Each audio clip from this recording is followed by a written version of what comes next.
startups begin in communities across the country. Why does Silicon Valley get so much credit? My name is Nick Kastner. And I'm Caitlin Clays. We're interviewing the people building startup communities across America. But in the areas no one is talking about, the middle. This is the Ecosystem Builder Podcast by mug.news. This is the Ecosystem Builder Podcast. Ecosystem building is the subset of economic development that focuses on fostering entrepreneurial activity within a community. Today's guest is Jake Joraanstad from Fargo, North Dakota. Jake, thank you so much for coming on the show. Happy to be here. Thanks for having me. Yeah, so jumping right in, how did you first become involved in your startup ecosystem? Yeah, it's a good question. So Fargo is known for a great business community for decades, but probably what was missing for the longest time is a younger crowd or a younger business community sort of involvement. And in 2010, when I first started working on my company, it became Bushel, but it was originally Myriad Mobile, a software business specifically. I was looking around and trying to find people I could relate to that were entrepreneurs, maybe my age. And there was no gathering, there's no place where I could go to talk to those people.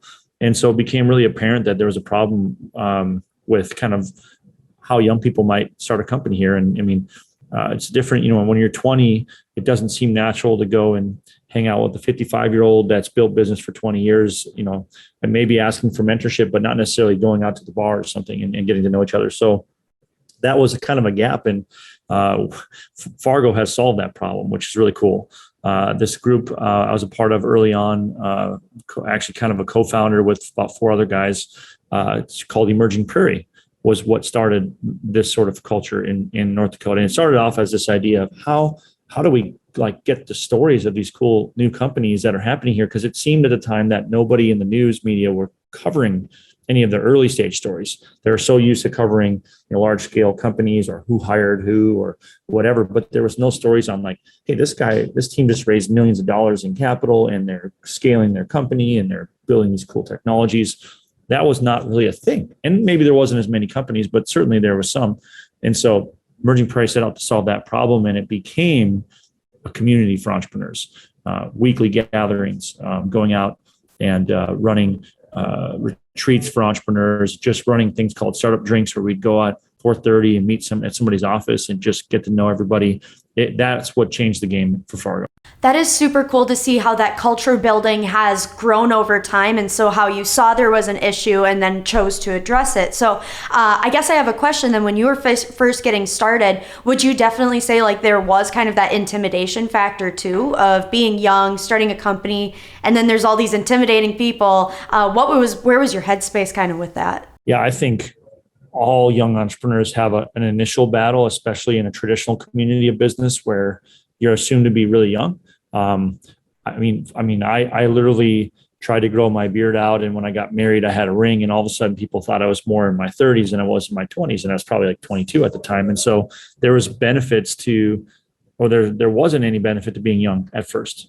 And this is in Silicon Valley, so this idea of a 21-year-old that's going to build $1 billion company isn't necessarily common. And so that is actually a disadvantage when we started. I think if you can change your culture and your community to accept and embrace young ideas and young people building things, I think that can quickly change. I think in the last 10 years, that's changed a lot in Fargo. But yeah, it was a disadvantage being young.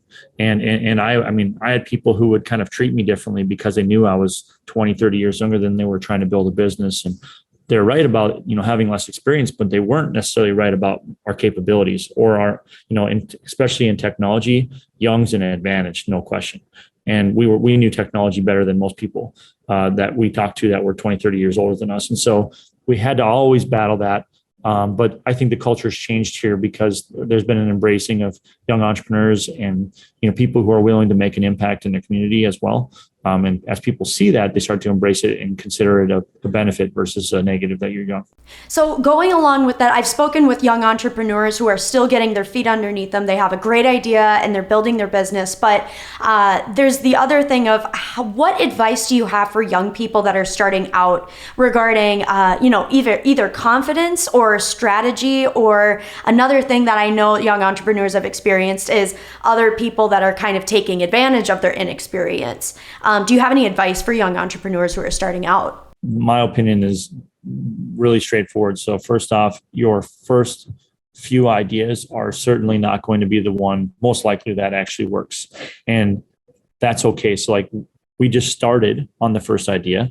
It sucked, failed, went to the next one. And we did that, before we actually got onto something that worked. It was like 3, 4, 5 ideas in. And with some of them, we put real effort into to try to build these ideas into reality, and they were hard. And we weren't scared to pivot, or what I call Flearning, where you fail, and as long as you learn from it, it's not really a failure, right? As long as you iterate from that point. And so we call it Flearning, and I think that is like an acceptable process for entrepreneurs. It's not, you're not the only person who's failed your first 3 ideas. The people who fail are the people who are such stuck on the first idea that they never get off of it, and then they never actually succeed. And forward progress is what's required. And if you're not making progress with the current idea, then maybe it's not the right idea. And the reason you might not be making progress with the idea is because the idea is the least of the difficult part of the problem. Execution, navigating problems, creating real solutions are the harder part of entrepreneurship. The idea is, so many people protect the idea like it's 90% of the opportunity, and that's false. I mean, most people that have built big companies and made big impact, their idea was like the probably the worst idea at the beginning, and it evolved and became a better thing as they executed and learned. And so I think that's one thing, is just go about doing something and you'll learn, and eventually you'll end up in a place where you're probably building something special. And it certainly will not be in the first year or 2 or even 3 sometimes of like that progress. So that you need to be open to. And the other one is, if you're in college or even in high school, there is no better time to start your business than now. People who go, oh, I need to go out into the real world and get experience before I want to start my idea that I've had in my head for 10 years, that fails like probably 100% of the time. The reason is, your idea is still probably wrong and you haven't iterated. So you're still stuck on something that you've never actually tested. And then the second part is, as you leave college or high school, even, your obligations, your bills, your commitments, you might buy a house, you have all of this expectation of a certain amount of money needs to go into something now different than before. You have these obligations and responsibilities you didn't have, and that only stacks as you get older. And so the older you are, in my opinion, the more disadvantageous it is to actually start a company. And so the earlier you can do that, the better you're going to be. I am definitely going to hold on to that Flearning term. That is a very good point. And we always hear like from ecosystem builders that it, again, another showing of being a good entrepreneur, starting a strong business, is that being okay with failure or not doing so well in your first few tries. But I've never heard the term Flearning, so I'm definitely going to hold on to that one. I think a good example, like our first, like I said, the first few ideas are so bad, I won't even tell you about them, right? Like they're just not good. And then we ended up building a software consulting company, which was not a new idea and certainly not anything unique, except that we were at good timing where mobile was becoming the future. I mean, the app stores were becoming a real priority for everybody. The iPhone, the iPad, and the Androids were out. So that's where we started. But we built a team for probably 3 or 4 years that was up to 40 people, and we were generating plenty of revenue and we were profitable. But that wasn't like, that was somewhat of a success story on its own. But what we're doing today, we have 220 people on the team. We have raised 75 million in capital, and we're scaling this business to tens of millions of revenue in the agriculture space with the product. That idea took 4 years into our business before we even had that idea. I mean, so like you might do one success story that's, limited success and maybe not a big impact, and that idea will eventually maybe come, and now it's a huge opportunity. And that's what we're doing with Bushel. And so I think that's a good example, but there's tons of those examples out there where people were on one path and they found the exponential path and they went for it.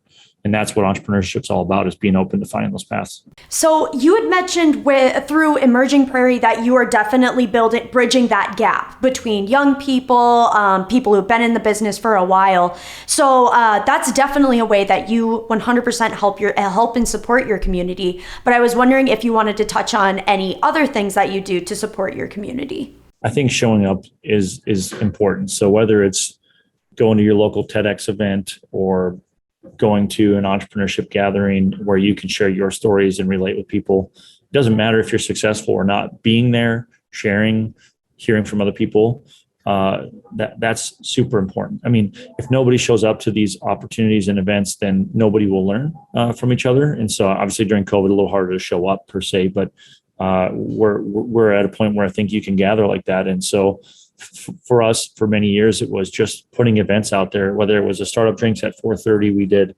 1 million cups, we call it Startup Brew now. Every Wednesday, entrepreneurs would pitch for 6 minutes what they're doing, and then the crowd would ask questions for 20 minutes. And that became a gathering that was just consistent for entrepreneurs to go to, because you could learn from each other, you could share what you're working on. And there was like a half hour before where it was just coffee and talking. And then there was this program, and then there was time after. And I would spend 2 or 3 hours in my morning on Wednesdays just doing that. And I learned and met all these people, and we hired people, and we saw their ideas, and they've been successful. And so showing up is so important as an entrepreneur. You can't sit at home and not be involved, and because you'll start to get into a dark place where you think you're the only person going through these problems, and you're the only person fighting these battles. And turns out everybody who's doing entrepreneurship has the same problems. That's what you'll find if you go out. And then when you share, you can learn how to overcome them. So then that is a very good touch on, like, again, the mental health thing, kind of just around the circle of it, being connected to other people, and you can have those shared experiences. So then kind of talking about like learning more about the community, finding ways to support each other. What was one thing somebody wouldn't know about your ecosystem? I think you probably looking from the outside in, it looks like there's a big organization and there's all this really well coordinated events and such. I'd say that if you look from the outside, or if you get from the inside, you'll realize that just a few people with really good execution created everything about it. The leadership at Emerging Prairie, for example, those people came in, a guy named Greg, and started connecting the community. And it was just kind of not single-handedly, but like a small group of people with the right ideas and the right execution can make a massive impact. And you come in today to Fargo, and we have these things going on, like this big experiment called the Grand Farm. We have the biggest TEDx in the region. We had the biggest gathering on Wednesdays. And all these things are huge, but it was really a small group of people who said, we're going to make an impact in our community for entrepreneurs, and we're just going to do that. And it's been 8-9 years running before, probably only a few years ago to start to become really big. But that small group of people have made a huge impact. And so I think from the outside looking in, if you're like one of those people, they go, well, there's only a few of us that want to do this, you can change a whole city. So then on that note, connecting people, helping build them up, are there any interest-free loans or local grants that people can tap into when they're first starting out? North Dakota has a competitive and unfair competitive advantage in funding entrepreneurship early. We have something called the Bank of North Dakota. It's like a $7 billion fund of our tax money that's been growing and growing with oil. Some of the oil tax money has been put into this fund to help grow it. Well, that's called a legacy fund. Then we've got the Bank of North Dakota that has partnerships with that money and programs. And so entrepreneurs can apply for it's actually pretty easy to get your first $20,000 or $30,000 in North Dakota to get going on your venture. We've got an Innovate ND.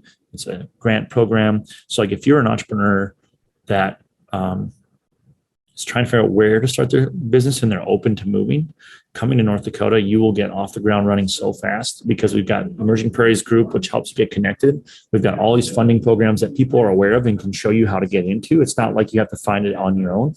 There's like ways to navigate people holding your hand through this process. And then there's capital being formed now. We just in North Dakota just put a fund together for $250 million of North Dakota taxpayer money can be invested in North Dakota-based company outcomes, invested so they can say, I'm willing to raise capital with you and put money towards this from early stage on. And so if you're at a point where you're ready to raise capital, North Dakota actually can help fund it. And so there's not a state that I'm aware of that lets you get $20,000 off the ground really quickly, or a state program that helps make investments in early stage companies to grow in the state. So we have an advantage there. You were speaking of Greg. Are you referring to Greg Tevin? Yes, awesome. We had him on the show recently, and so Great. it's really cool to get to hear some of that transitional, all of those finances. I just feel like I'm learning so much about North Dakota, more than just winter. And Greg will never tell you. He doesn't brag necessarily super well. He'll brag about other people and how great our state is, but he doesn't brag about himself. And so I had to do a little bit of that. But Greg's been instrumental, one of those few key people that's really made the biggest impact in what we're doing here. And again, very cool to hear all that support that's going around the table. And speaking with you and with Greg, can completely hear it and feel that community building that's already coming through. So going with the idea of someone who's just beginning to move, you had mentioned, community building, going to those events, showing up, and then looking at those grants. So those are some great starts. But do you have any advice for people who just moved to your community and want to start their business? Do you have any advice for what the first step they should do? Yeah, there's a few things. Again, it's kind of related to like getting to know people. So you of course can go to the bar and try to meet some people, but we also have kind of more kind of business-like opportunities. So there's like a once a month a welcome party to anybody who's new to the state. We do that once a month. That's pretty cool. The economic development group runs it, and they host it at like a cool restaurant or something. And people from the community are invited to come meet people who are new, and so they can get connected, right? Wednesday morning, every single morning at Island Park, that startup brew, 1 million cups, it used to be called.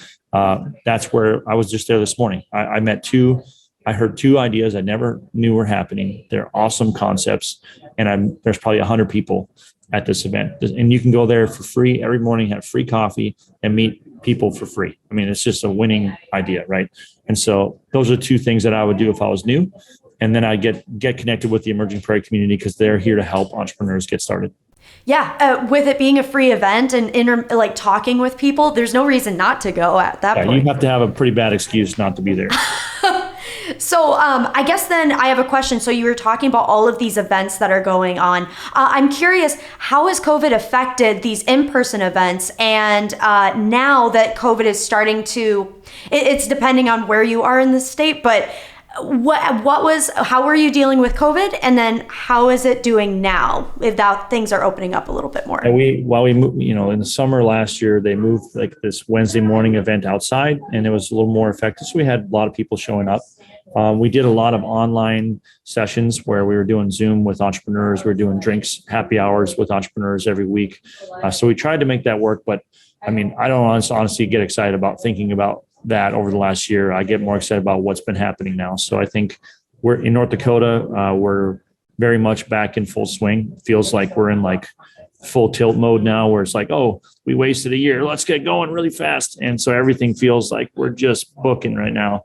And so a lot of these events are coming back online. We've got TEDx coming out this fall again. We're doing it in a safe way. I mean, a lot of the stuff we try to do is outside, especially in the summer. It's beautiful here.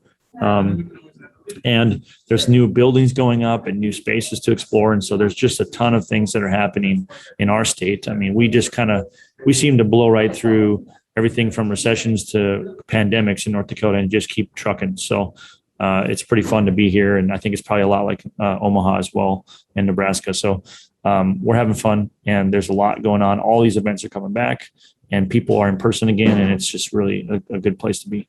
Absolutely. Definitely wonderful to be here again. And this is the first time I've heard of like outdoor settings for entrepreneurs to meet.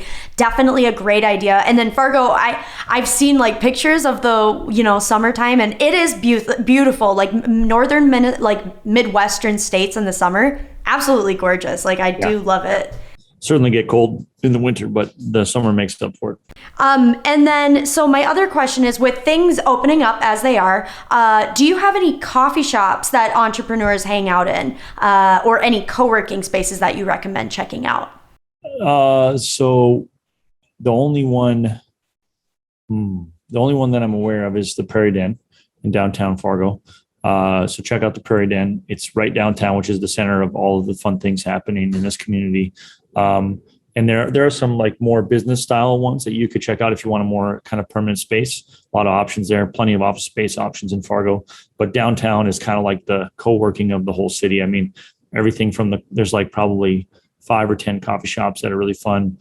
We've got Wi-Fi all through downtown in a partnership with the local providers. So there's Wi-Fi downtown, and the Prairie Den's more of an accessible space that's kind of like a traditional co-working. So I think that's where I'd check it out. Definitely. So then where can people go then to find these startup events, whether they're in person, online? Where can people take a look to find that? I think your best bet is the Greater Fargo Moorhead EDC, Economic Development website. I can't remember, GFM EDC, I think is what it's called, .com, GFM EDC, or emergingprairie.com.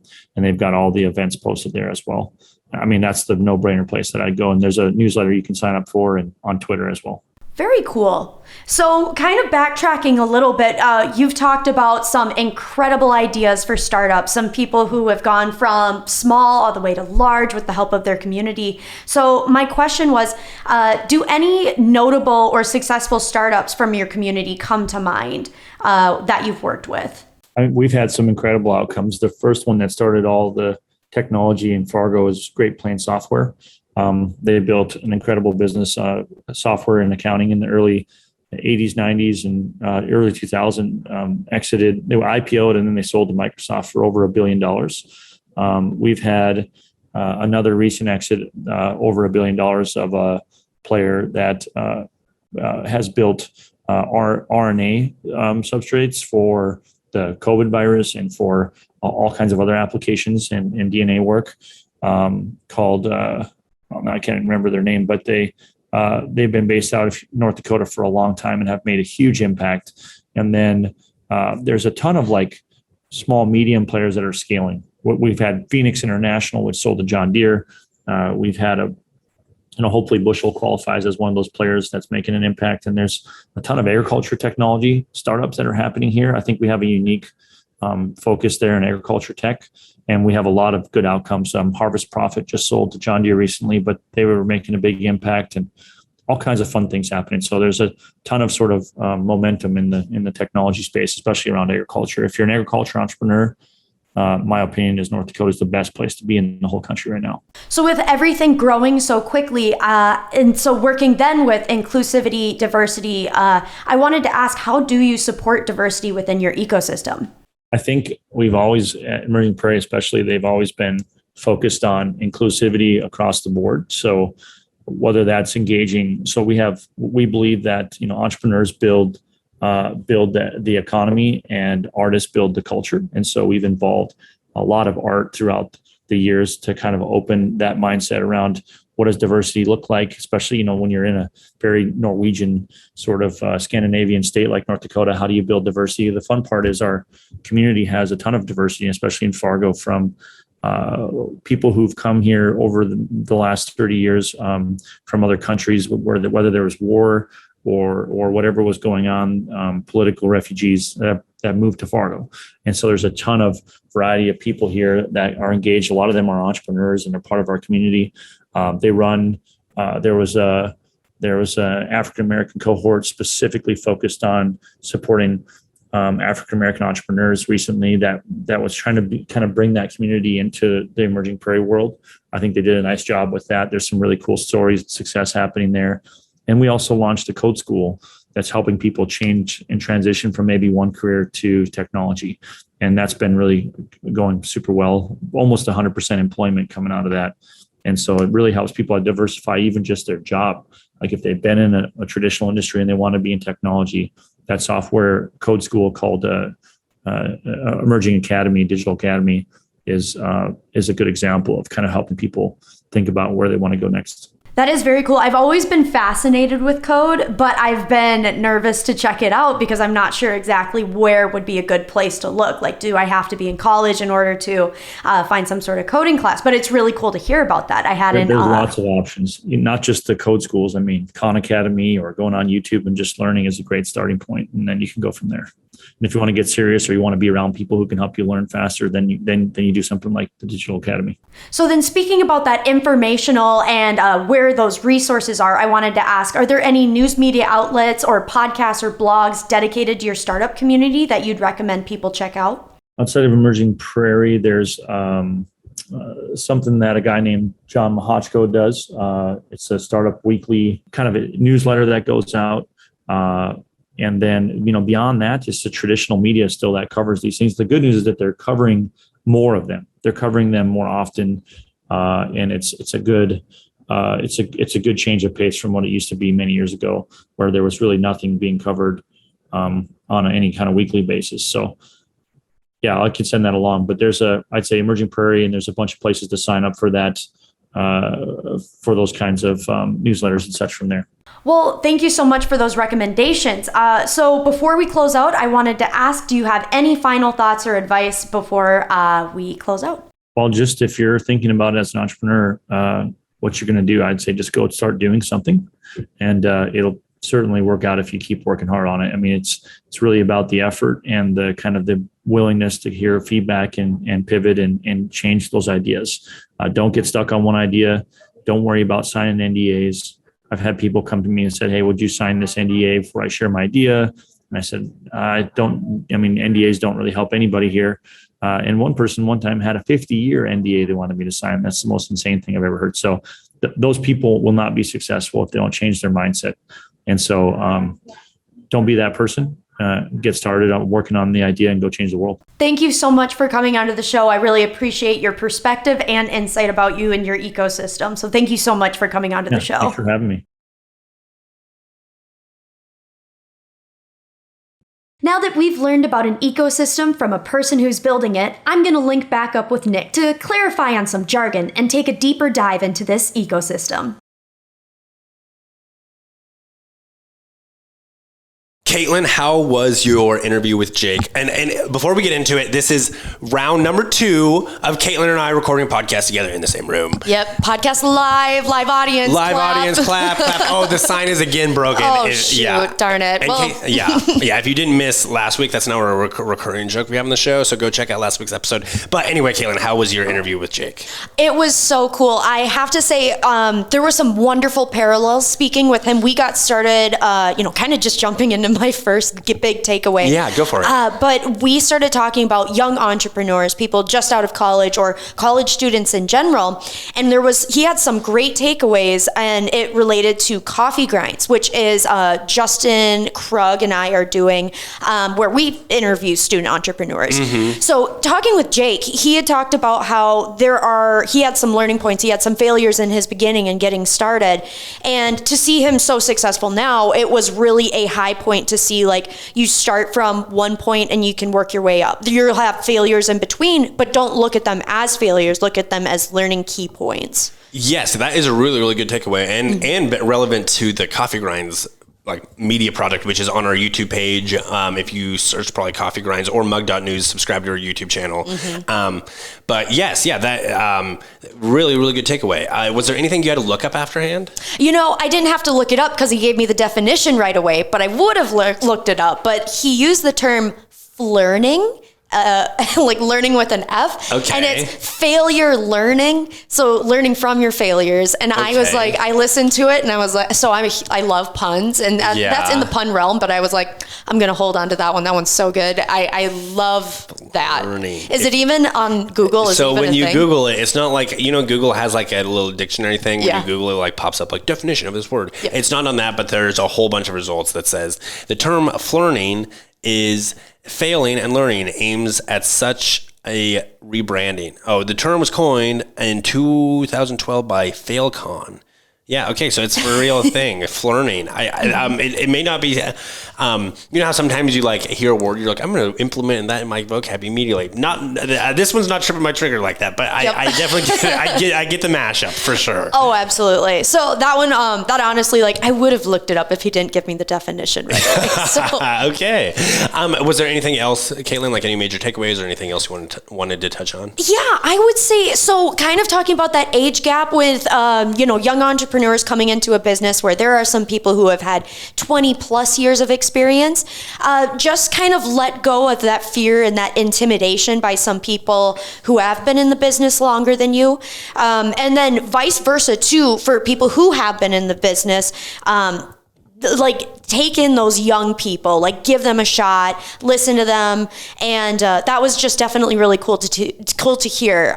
He was talking about how they do a ton of programs where, especially before the pandemic, where it was mingling, talking with people. And I just think that bridging gaps between gender, age, race, I think that it's a great point to kind of pay attention to. Most definitely. It reminds me, I one time did a YouTube collaboration with AARP, which is, it's like the organization that advocates for the elderly. And they were talking about how important that is to like bridge the age gap of like, I think as a young person, you can learn so much from people with decades more experience than yourself. And I also think like the young perspective is refreshing to someone with decades of experience. So very, very good takeaway. Yeah, well, and that was kind of all that I had. Do you want to go ahead and read us out? Absolutely, Caitlin.